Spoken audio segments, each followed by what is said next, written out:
Hey, everybody, and welcome to the season finale of this week's episode of Frank About Health.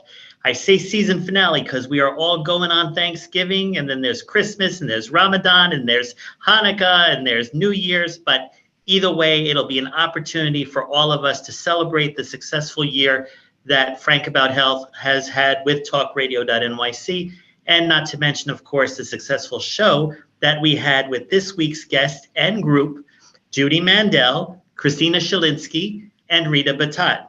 If you all remember, Judy Mandel was on this show before talking about addiction with her book, White Flag.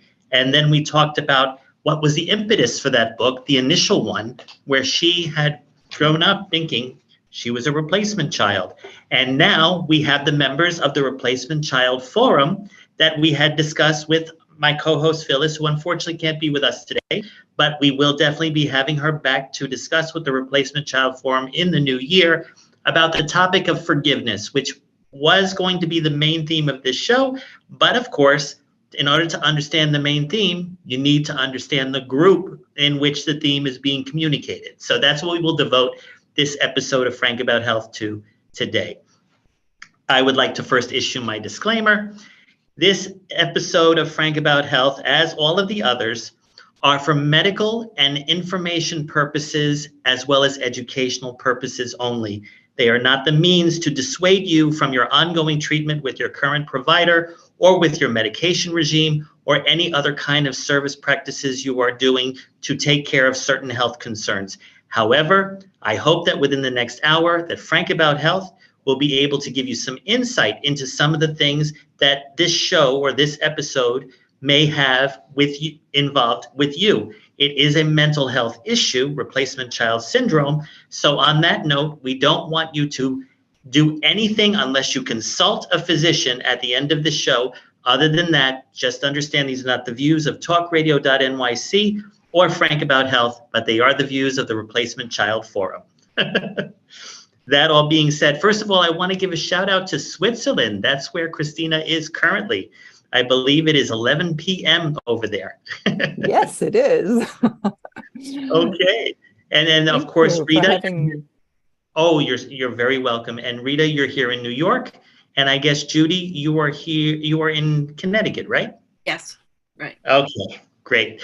So either way, what I'm going to do that's different, unlike what I've done on previous shows, is I'm actually going to share the screen and introduce each of you based on what your website says, because each of you are definitely not only just replacement children, but you came collectively together to really create an educational platform for a lot of individuals that really will not only understand your story, but will understand exactly what the forum is trying to generate in terms of better mental health and wellness.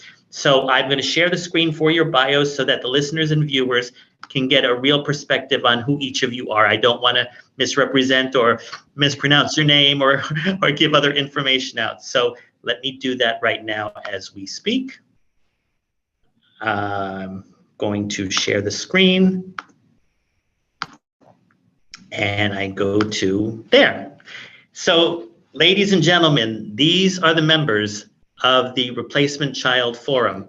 Actually, can you all see it? No. We could. Yeah. Yes. Now we can. Yes, we can. Okay, great. First, as I mentioned earlier, Kristina Schellinski, Master of Arts, is the Director of Programs and Training for the Forum. She's the author of Individuation for Adult Replacement Children, Ways of Coming into Being. She is Supervisor and Teaching Analyst in Private Practice in Geneva and with the C.G. Jung Institute. I believe that's Carl Jung. Am I correct? Yes, Carl Gustav Jung. Yes. And Kuznat, is that how you pronounce it? Kuznat, yes. Excellent. And the International School of Analytic Psychology in Zurich, Switzerland. And there is her website, Kristina-Schellinski.com. Now, I'm going to let you tell your replacement child story as we go through the hour. But at the same time, we'd like to now introduce Rita Battat, Communications Director for the Forum, the co-author of the Independent Publishers Award-winning book, Replacement Children, The Unconscious Script, delving into the similarities of thoughts, feelings, and challenges for individuals whose family is suffering after the loss of a child or pregnancy and living with sibling, facing difficult challenges, loss of a twin, Wow, that is definitely a traumatic aspect that I look forward to discussing with you on this episode. Rita holds a BA in psychology from Texas Wesleyan University and has been interviewed about her work on podcasts, radio, the Huffington Post, Bella Magazine, as well as guest appearances on TV shows such as Talking Live with Dr. Robbie Ludwig and The Joy of Living with Dr. Joy Ohaya. Now, Judy Mandel returning to Frank About Health for the third time. Managing editor for The Forum, is the author of the New York Times bestseller Replacement Child, and her new book is White Flag, which we have both discussed here on Frank About Health. Her essays, articles, and short stories have appeared in Veller.com, 34th Parallel, The Tishman Review, Connecticut Life, ASJA Monthly, Complete Wellbeing Magazine, Connecticut Authors, and Publishers Magazine, the Southampton Review, American Writers Review, and other publications. Okay, let me all see your faces again. All three impressive. And of course, as a reminder to everyone, Judy has been here with both these books. And the irony, as I was talking earlier with everyone, we were only looking to do a show on addiction, and we came up with much more awareness on multiple issues, especially the area of mental health. So welcome to all of you. Thank you. I just figure, Judy, why don't you start the conversation about the forum and explain what brings us here today? Again, everyone, we were going to be focused on forgiveness, which is one of the things that you all do, and we definitely will devote an entire show on that pretty much when we return in January. But Judy, go ahead, explain. Sure. Well, the three of us got together, found each other, really is what's happened, as replacement children. And then we realized that there are other replacement children out there that are possibly unaware of the fact that they are replacement children. I would love for Kristina to give us kind of a definition of what replacement child condition, I think is what we're saying, condition is, because it is kind of misunderstood in many ways. So Kristina, would you mind doing that? Okay, I will. A replacement child is a child, classically speaking, conceived and born to replace a missing sibling, to replace a sibling who has died. So that was a classical definition. But it can be also a child that has been living and a sibling has been lost. And the purpose of a replacement child is to undo a death, to undo a loss. So it may be a subsequent child, but it may not necessarily be just the next child, but it could even be a surviving sibling who has the role to replace a person who's no longer there. And that's an impossible task. Wow. That's a lot of burden also for the replacement child. Yes. May I add something?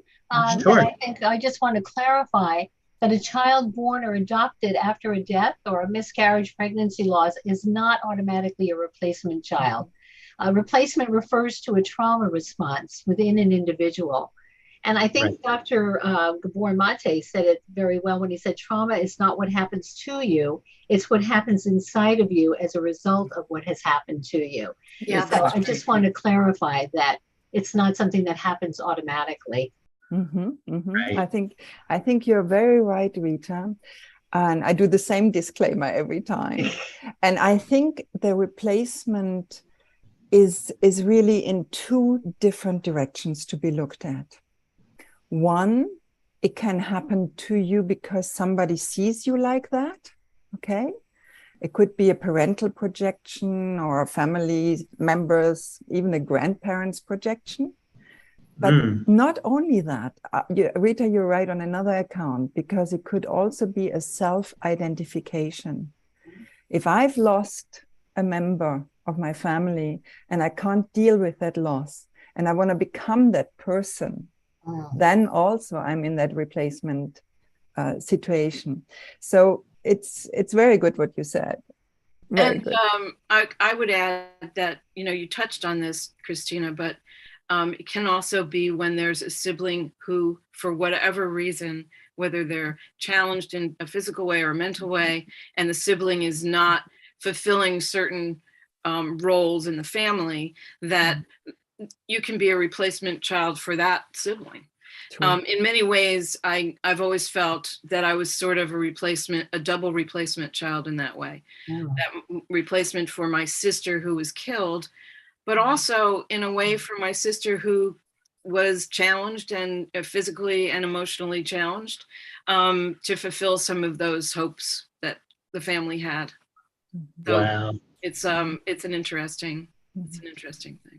I would think that anyone who goes through whatever associated, as you called it on our previous show, transgenerational trauma, probably goes through, especially when they are dealing with it, whether symptomatically or through some gut feeling that something doesn't feel right or something feels overwhelming or there is a distance from the relative. You kind of have to go through not only talk therapy and other kinds of treatments that probably a lot of people can work with their doctors to obtain, but it almost sounds like to realize that you were a quote unquote replacement, there's almost like a Gestalt type of treatment that has to start taking place. Am I correct in that? Yeah, I think so. I would think that the awareness is the first key, because like Judy said, many people don't realize that is what's been going on in them. And so they don't understand themselves as they could. Yeah, you don't understand that there's an obligation on you. Amazing.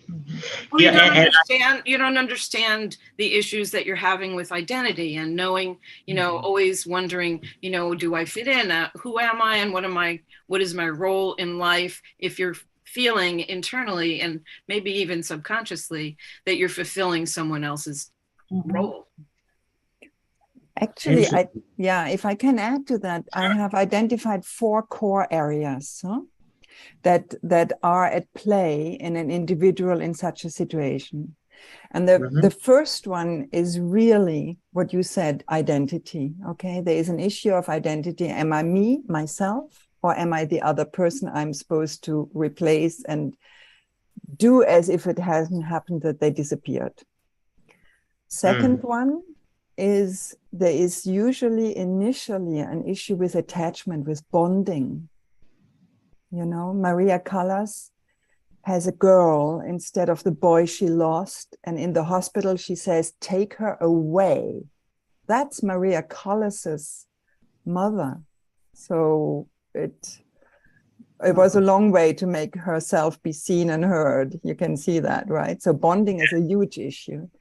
And then what's really very strong is grief that has not happened. So the replacement child carries the grief. Even the grief for your challenged sister, Judy, who was burned in that terrible accident. And guilt.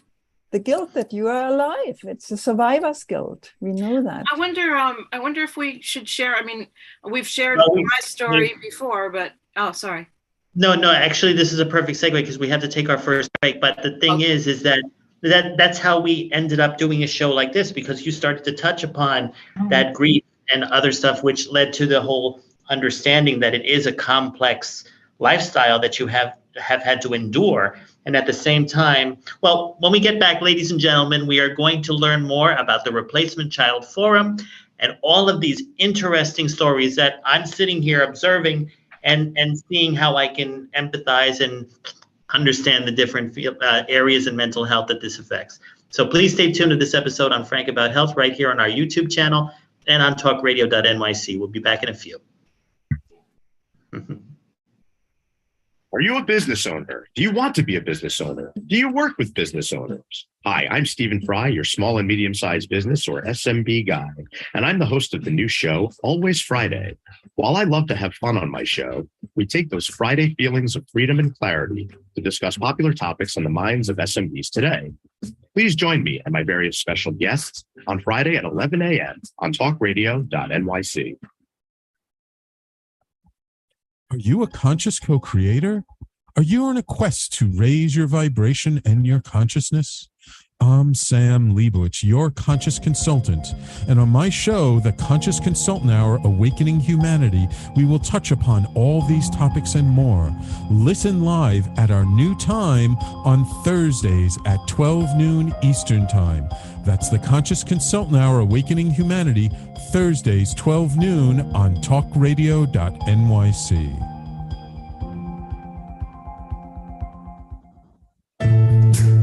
Are you on edge? Hey, we live in challenging, edgy times, so let's lean in.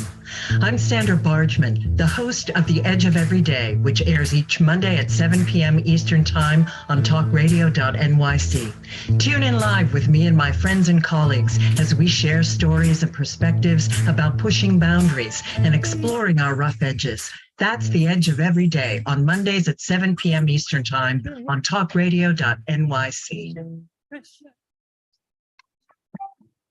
You're listening to Talk Radio NYC. Uplift, educate, empower.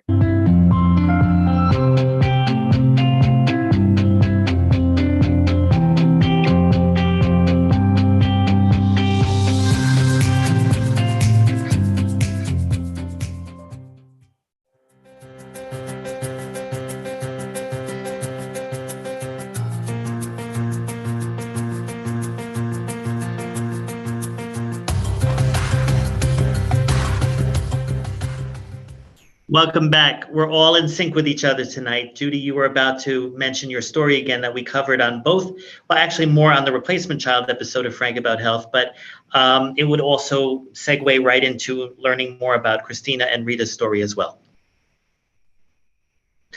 Unmute. Unmute myself. There I am. Okay. I'll do mine quickly because you've heard it before. And my book Replacement Child is about my family, and it's about my family recovering from a plane crash, and also how my sister, one of my sisters was killed in that crash. The other sister was very badly burned. And Replacement Child, the book, was really my discovering that I was the replacement for that daughter that was killed.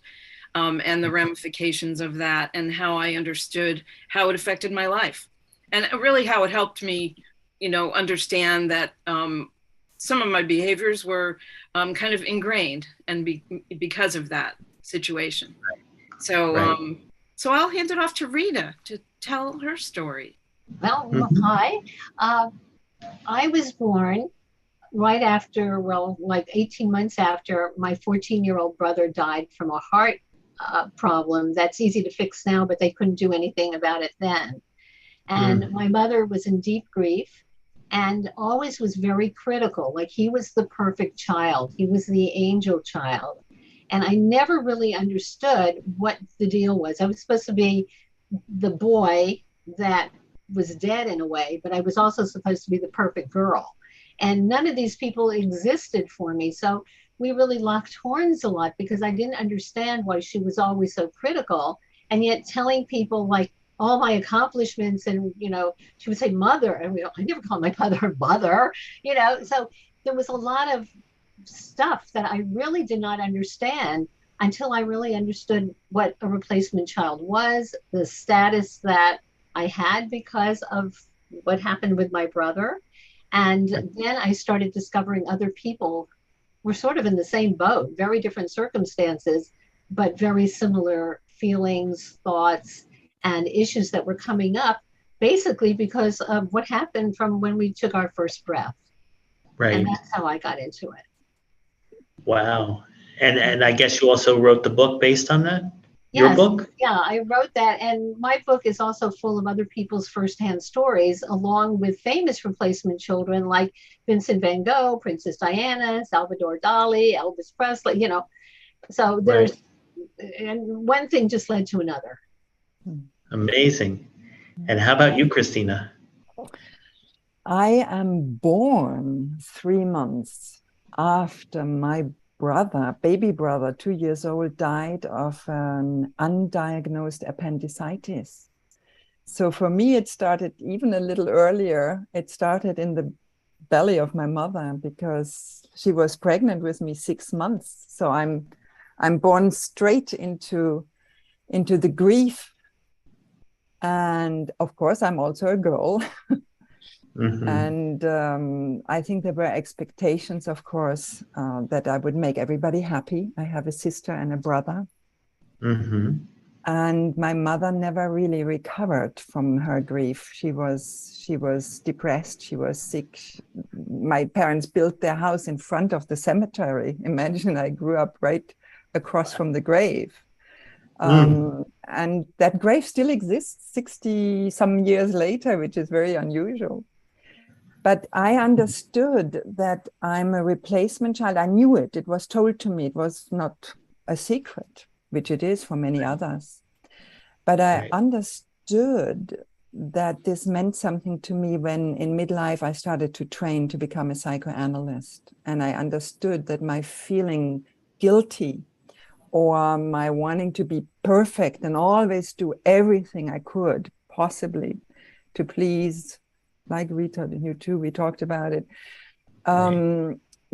that really came from that difficult start in life. It gave me a lot. It made me discover a lot. I mean, it's not only suffering, it's a deepening, it's even a spiritual awakening, and it's certainly set me on a path to become a psychoanalyst and help others. Mm-hmm. Yes. You know, it's very interesting as I've observed the three of your stories, especially you, Judy, when you were talking about it on the second show that we did. I realized that each of you have become successful at your various chosen professors. You, Judy, you became a successful writer, even though you were already involved in writing for different newspapers and doing other marketing setups that we discussed. But the thing is I guess when you're really getting those 5 triggers that you mentioned in the first segment, Kristina, or even growing up with the information you're receiving, or even the information you might be receiving from your own DNA, especially if you were in utero at the time of the event. It's amazing how, I guess, is it safe to say that when replacement children, or if they discover that they are replacement children, that sometimes they already knew that before they actually get the first comment from a family? Yeah.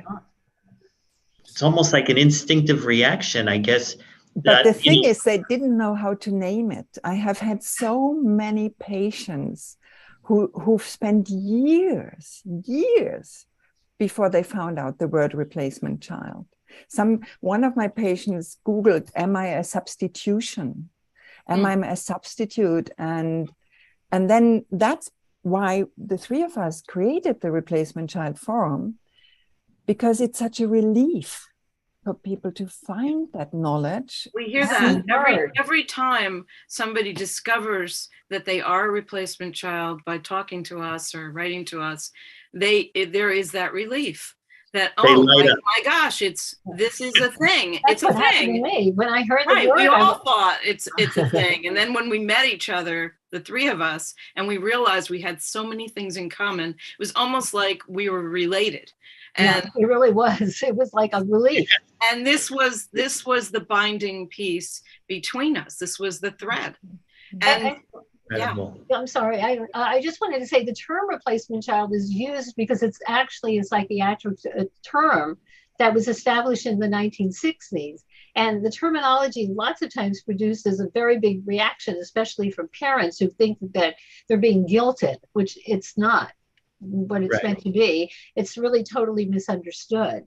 And that's the other thing that we have to totally clarify each time. But when you are a replacement child, it just fits. You know, and I like you're saying, Rita, I remember when I named my book Replacement Child, I remember thinking that my mother would hate that. Yeah, my mother would too. She wasn't around to, complain, but of course I kind of heard her complaining anyway in my head. But it is a condition. Is there a sense of anger? Is there a sense of anger that you discover when you discover that you were a replacement child, and you sort of, I wouldn't say that you wrote the book out of spite. I don't even pick that up. But like you just said, you had that title, and it would anger your mother if she had been alive to see it.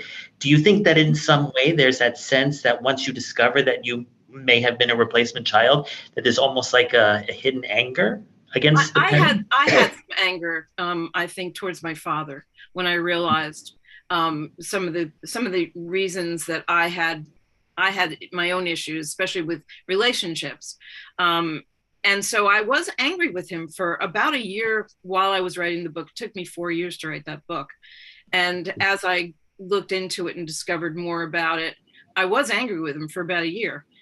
After that, though, after writing more about what he went through with the accident and losing his daughter and everything and the grief that he went through, that's where the forgiveness came for me. You were able, it was cathartic, and you were able to then release it and convert it into something more appropriate or bondable with your own father. And the anger dissipated after that, I have to say. Right. In the literature, the defining moment, the first defining moment is really grief. And I'd like to speak to parents who are listening to us or have had a loss of a child, right? Yes. It is a pain that is unbelievably big, hard to fathom. It will never go away. So we have compassion for the parents who've lost a child and who may not be able to really loosen the bond, to let go, to grieve to the extent that this child is definitely gone. Remember, the replacement is to undo that somebody has disappeared. But I really have that compassion for the grieving person. And that's why sometimes when the grieving isn't done, the replacement child still will carry the grief. But it's really not the three of us really had mothers who were grieving when they had us. I mean, mine as well, when, she was grieving for her daughter. And we all had that we had, the mothers in grief, which I think affects you from a cellular level. And a little child doesn't understand what's going on. Why isn't the mother connecting in the same way other mothers are connecting to their children? Right. And obviously under the first 5 years of life, you feel everything as you're finding your way through life. So it's almost as if being born into that situation allows you to really get all the direct truth through the grieving process with all the communication you're receiving internally. Right. Well, you never really get the truth. That's the thing. I think we were talking once about, it feels like you started off in the middle of a book. You don't have anything from what came first. And so you're operating on not having all the information. So it's awkward. Okay, well, we're about to take our second break, but I actually have a lot of questions that are generated from all three of your stories, which will also enable us to also talk about the Replacement Child Forum and what you guys are looking to do with the forum and the community of replacement children that have joined it, and other kinds of special events or videos or books or other things that people can learn from. So when we return, we'll talk more about the Replacement Child Forum with the founders, Kristina, Judy, and Rita. We'll be back right here in a few, right here on talkradio.nyc and on our YouTube channel. Stay tuned. Are you passionate about the conversation around racism? Hi, I'm Reverend Dr. TLC, host of the Dismantle Racism Show, which airs every Thursday at 11 a.m. Eastern on talkradio.nyc. Join me and my amazing guests as we discuss ways to uncover, dismantle, and eradicate racism. That's Thursdays at 11 o'clock a.m. on talkradio.nyc. Are you a small business trying to navigate the COVID-19 related employment laws? Hello, I'm Eric Sauber, employment law, business law attorney, and host of the new radio show, Employment Law Today. On my show, we'll have guests to discuss the common employment law challenges business owners are facing during these trying times. Tune in on Tuesday evenings from 5 p.m. to 6 p.m. Eastern Time on talkradio.nyc.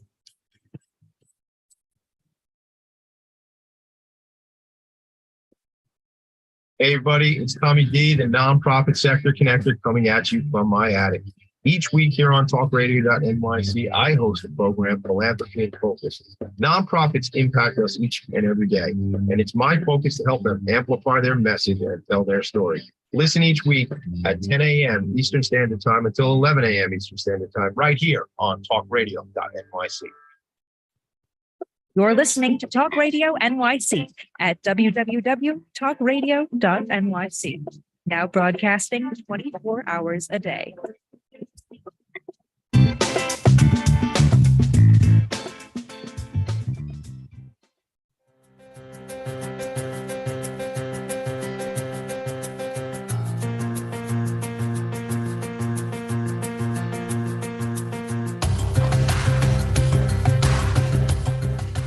Welcome back. So this has been a very interesting true story session, I guess is the right way to call it. I know there are a lot of psychological implications for anyone who finds out or who's born into a replacement child condition, as I know we've agreed to communicate that fact. I actually have questions in terms of what we see in a lot of mental health communities. I mean, people who were raised by narcissistic parents, let's say, or people who have issues of sibling rivalry, or maybe issues of the loss of a parent rather than the loss of a child. These things went through my mind to try to understand if there is any possible relationship between the replacement child condition and the behavior that they see in those three other circumstances, because maybe those are circumstances that are going on when they don't know if they are in fact part of the replacement child condition. Maybe it's a different reaction they're receiving, but I was wondering what your thoughts have been from your experience, your research, your writings, everything else. That are there any correlations between those other pathologies as well as living with the replacement child condition? Mm-hmm. Mm-hmm. Maybe a good one for Kristina. Yeah, I'll have a go at it. I would think that definitely whether or not it's a replacement child depends also on the factors that affect the parents. So if the parent has an issue, like you mentioned, there might be a personality structural issue, or there might be a previous trauma and loss, which makes this loss more difficult to grieve for. Right. That may definitely have an impact on a replacement child becoming a replacement child, or a subsequent child, or a surviving child to become a replacement child. I think that that's definitely a factor. What would you say for your parents also, Rita and Judy? I would think in the case of my mother, she was definitely affected by the Second World War already and couldn't cope with this. And maybe there were self-value issues there already that impacted me too. Mm. I think that's a whole other Judy, you're muted. Unmute. There. Okay. I was going to say that it's not in isolation, this right. Condition. So there can certainly be any of these other situations that impact it. I mean, and then. Right. And you've got a combination of things going on, right? It's when a child has this extra burden. I mean, I think that in an alcoholic family, lots of times you'll see a child who does everything because they had to do it when they were little. As an adult, they're kind of very controlling, or everything has to be perfect because it wasn't, and they took care of the parent and they became the parent. Mm-hmm. So again, they have an obligation that is being fulfilled. So I think in that case, definitely. Wow. I have one thought there. I gave a conference for professionals because we also train professionals in this condition. And they were afraid that we would make the definition too large. And I myself would like to make the definition as large as possible, to the effect that a person who knows what is involved in this, and they can find it on the replacement child form, could self-identify whether it applies to them. Okay? So if I know, I feel guilty a lot, or I don't I can't decide. I don't know who I am, what I want in life, etc. I have a self-esteem problem, or I have repetitive relational troubles. Maybe that is related to that. Then they can self-identify. It's not a pathological label we would like to. Right. I didn't want to use the wrong term, but I know that narcissism, for example, is a personality disorder. So I want to differentiate. True. No, that's true. And I think then the nice thing with the condition is, you have a health condition, and this replacement child status may condition your life for a very long time into adult life. But it can improve. A condition can improve. A health condition like that can improve when you become aware. Right, exactly. And it's like on a scale. It's a scale. It's not like this is it for everybody. A spectrum, right? It's a spectrum. Yes. Right. No, I totally understand. I was about to say that, I've been living with epilepsy since I was 16. And the thing is that aside from the fact that epilepsy has a history of being a stigma, it is a basic neurological disorder that continues to have research and understanding in genetic aspects, as well as even in post-traumatic aspects, in case maybe the individual was unconscious or in a coma, and then all of a sudden, years later, they develop seizures. Now, that being said, it becomes an understanding that it's either a debilitating issue or it's something you learn to live with and use it to your advantage personally, professionally, or in whatever other means. And that's what I notice you, Judy, have done, definitely, with understanding your history, going back to those accidents and learning about what your role was, especially when you were taking care of your niece in White Flag. So you became a best-selling author through that. And you, Kristina, by being a psychoanalyst. Psychoanalyst, yes. There are a lot of psychoanalysts that are replacement children. A lot of famous ones, like we have a whole list of famous replacement children in the book. So it's a creative aspect, it's a psychology aspect. People find that it actually helps them to, it's a motivating factor. Even a spiritual one. And a spiritual one.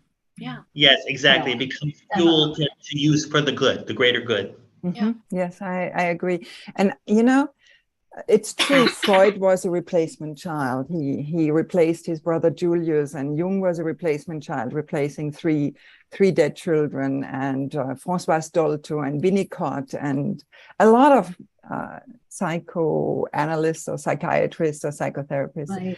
But the thing is that I really would like to say, it's not a pathology. It's a much underdiagnosed, unrecognized, existential condition, because it has an experience of life and death too early.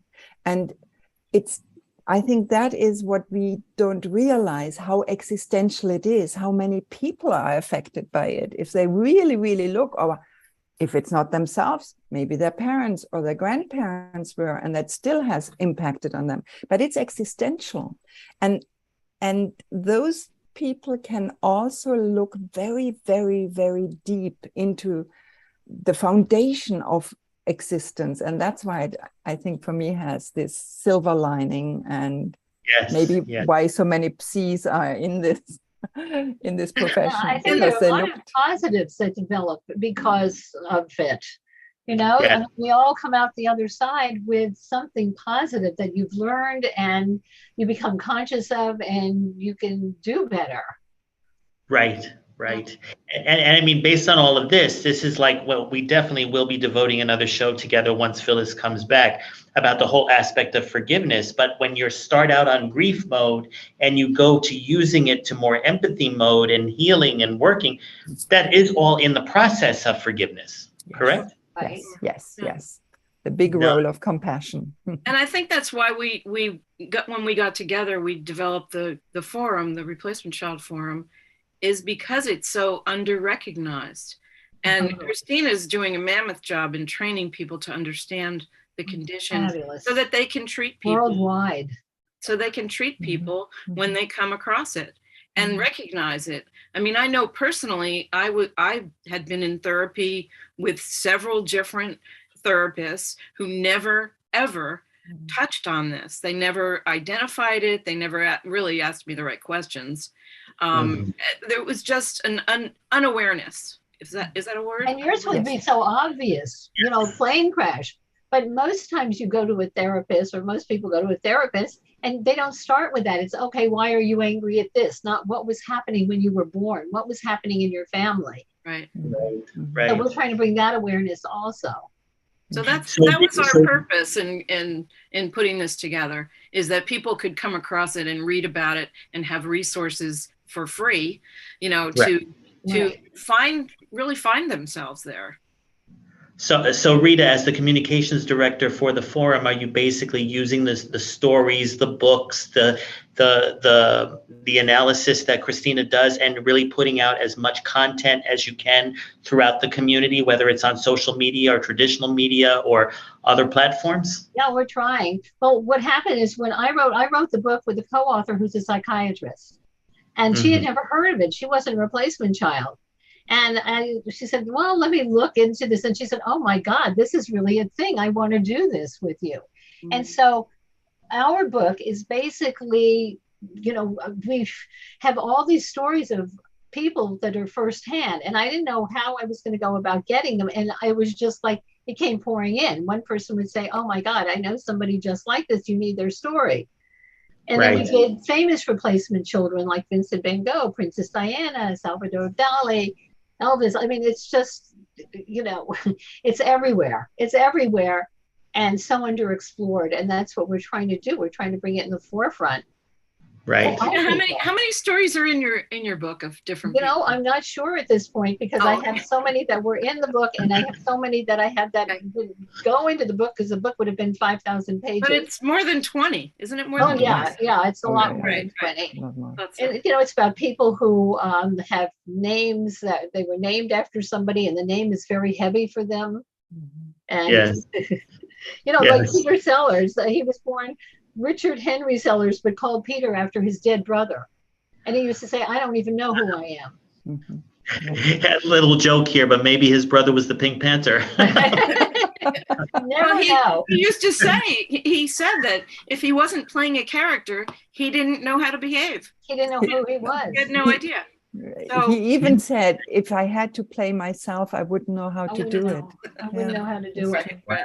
I think that's very But that's really something we need to address, that you can find the true self. This is that fantastic discovery road, the individuation possibility, the potential of the replacement child, because the real self is there. It's just covered, not seen, and restricted until the awakening or the awareness comes through. We're 1 minute to break, so before we go out into our next break, can each of you hold the various books that you have written so that I can promote it before we go into commercial, so that individuals out there can go onto Amazon.com right now or on into the website replacementchildforum.com and get the books. And it's hard to see it. And I will do the honors for you, Judy. I wasn't ready. Remember, Frank About Health is also the platform where you can get the best mindfulness type of books out there. And for those out there, based on our common connection with Elizabeth, New Jersey, I also got Judy Bloom's book. Oh, you did? Okay. Yes, so I had to. You'll recognize my family in there. They're the Fosters. Okay. Thanks for the tip on that. I didn't get that. So, ladies and gentlemen, we'll be back after these few messages. But as you just seen in terms of all those books, they are available on Amazon.com right now. It could be a Christmas gift. It could be also for Thanksgiving. But most importantly, this show will air again during Thanksgiving. Be thankful for the family that you have, whether you are a replacement child or not. Just be able to understand that there's a reason why you're here.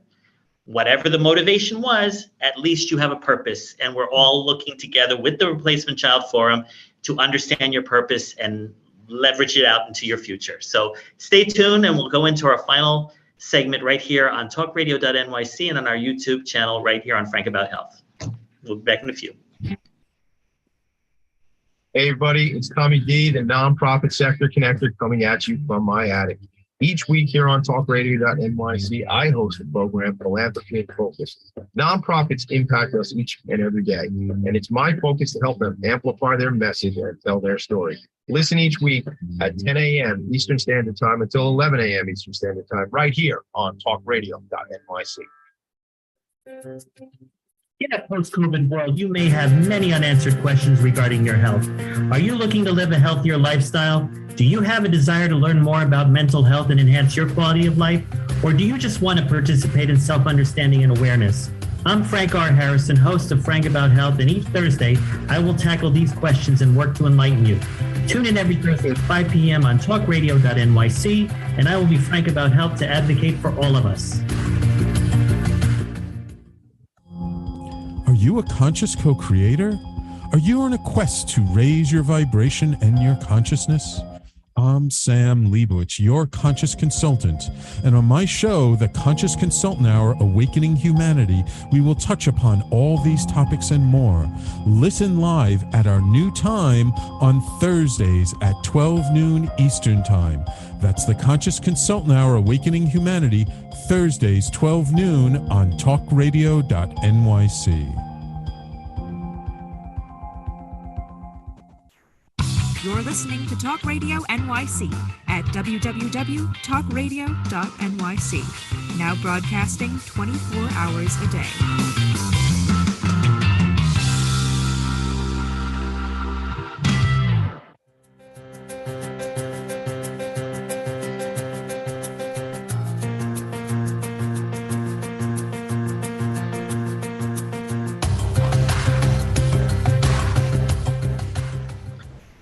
Welcome back. We now that we did our book promotions, let's talk about what other work or events or things that you are planning to do either during or after the holiday season. Each of you can start when you're ready. If you have anything to share, also you can flip the screen and communicate what events you're working on. Well, I can say some of the things that we have done. We've had some webinars with certain themes, and we've had people join us that are either identify as replacement children or are questioning whether they're replacement children. We've had some wonderful discussions on those episodes, and they are on YouTube. As a matter of fact, we have a YouTube channel, Replacement Child Forum YouTube channel. So those live on forever. People can watch those. We're planning to do some more thematic presentations and webinars in the future. And so, we can look forward to doing that. I don't know if Rita, do you want to add anything to that about our plans or? Well, we'd like to also contact groups. Well, this is what we're doing now, the Twinless Twins, because that's a whole other thing, that what happens when you lose your other half.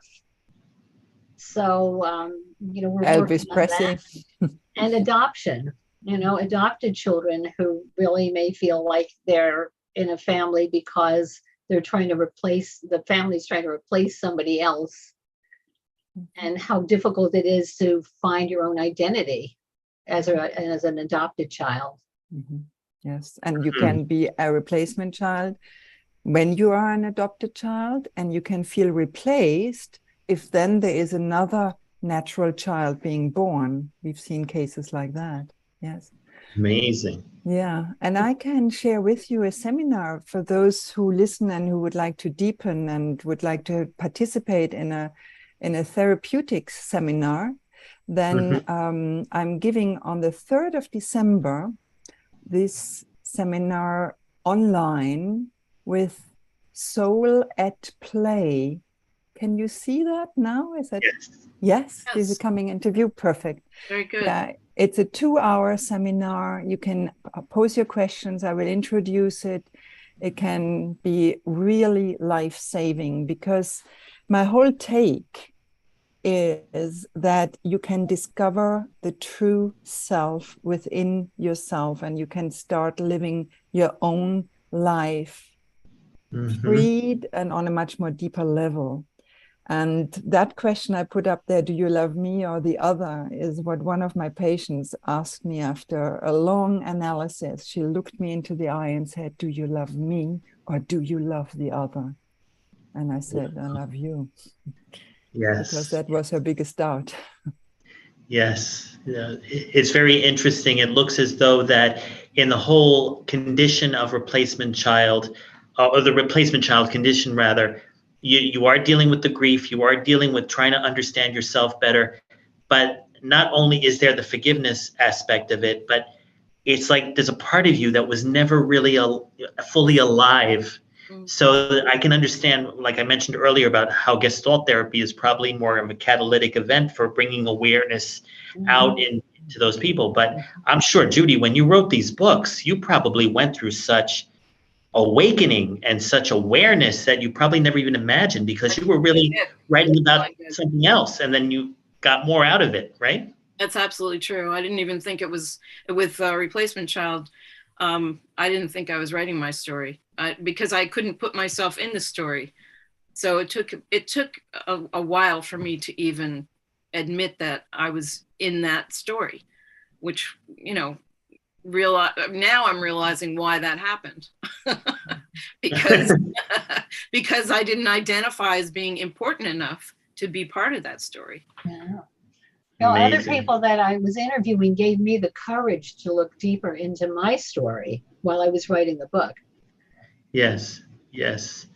Wow. I mean, I can't say that I've written a story, but I've done over 65 episodes of Frank About Health in the past year, and I have a feeling that I've been watching what began as a focus on epilepsy as a focus on overall advocacy. That's right. And it's not a replacement child condition, but it's the whole aspect of taking action in discovery and making it more, not just for yourself, but by giving more to the others, you're getting more awareness of yourself. Do you know what I'm trying to say?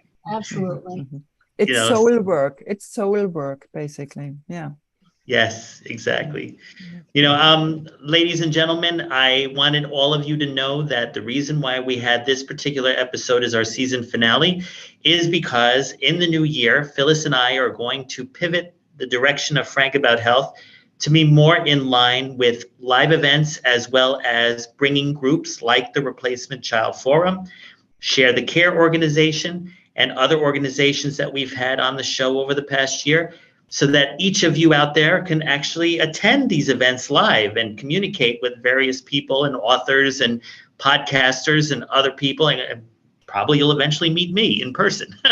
No, but talkradio.nyc has been a very instrumental force in providing all of you out there, not just with Frank About Health, but his show, Sam Leibowitz's show, Conscious Consultant, as well as Always Friday with Stephen Fry.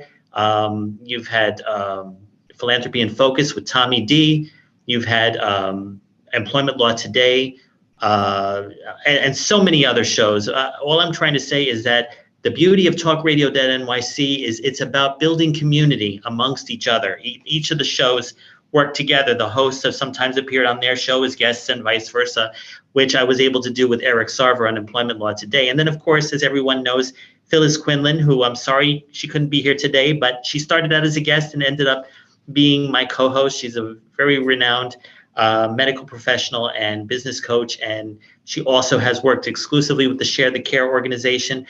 And we definitely will make sure that we have another show together with you guys at the Replacement Forum so that she can really ask away all the questions about forgiveness, because this is definitely, I guess, not just a treatment plan or a spectrum that you have to work with, but it is the trigger that helps you leverage the idea of being in this condition for the greater good. And that's something that I think definitely needs to be educated.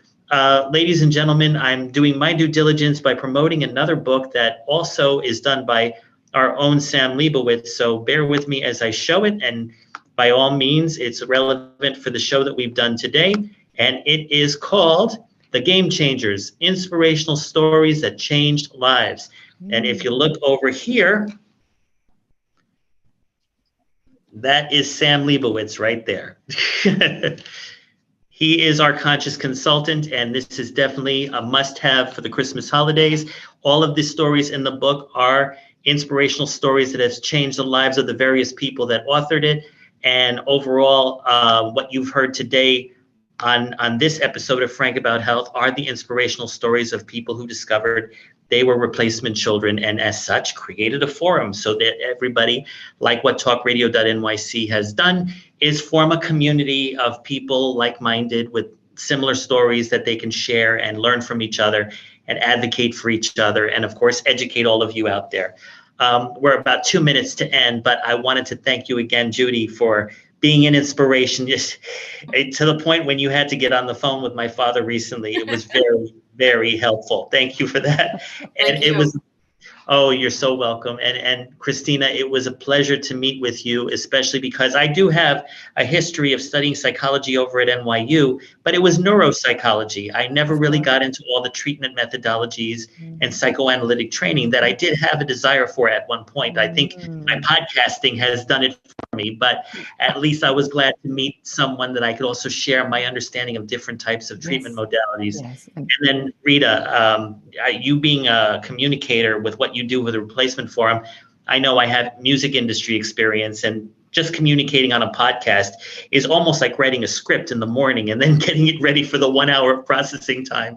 That, after all, I mean, Judy, you're just, I can communicate with you organically. I have an agenda here, but I don't think I read it throughout the entire hour. We don't need to. Exactly. It's just an even flow. So, ladies and gentlemen, thank you so much for Thank you watching. very much for having us. Thank you, Frank. You're Very wonderful. Rita and Judy. And again, Phyllis, feel better, and we look forward to having you here next year. I want everyone to know that this show will air again during the Thanksgiving holiday, and then there will be 3 select episodes that have been broadcast this past year that are mindful for the holiday season. And then when we return in 2023, we're going to return with a new look, a new style, a new venue, and all of that will be kept secret until the new year. So that all being said, I want to thank all of you out there, including you, Sam Leibowitz, and you, Dylan, right there for producing the show. For the past 65 episodes of Frank About Health that went from epilepsy to COVID to cancer to diabetes to PTSD, other mental health issues, and of course the many instrumental people that are podcasters, authors, also healthcare advocates. And a special shout out to Sally Kalksma. Trust me, what you've done for me recently will appear next year on Frank About Health, and I'll tell you more about that in the coming weeks. All right. I guess it's time to sign off, but I want to thank all of you for being here. And I think you'll be going to sleep soon, Kristina. Yes. And I wish everybody a happy Thanksgiving. And thank you, Frank. That was fantastic. Yes, thank you so much. Thank you. This was wonderful. Oh, you're all very welcome. All righty. So you all have a good time. And stay tuned for our Friday block of shows, which are always Friday and Philanthropy in Focus. And see you next year. Okay. Take care. All right. Bye-bye. Bye-bye.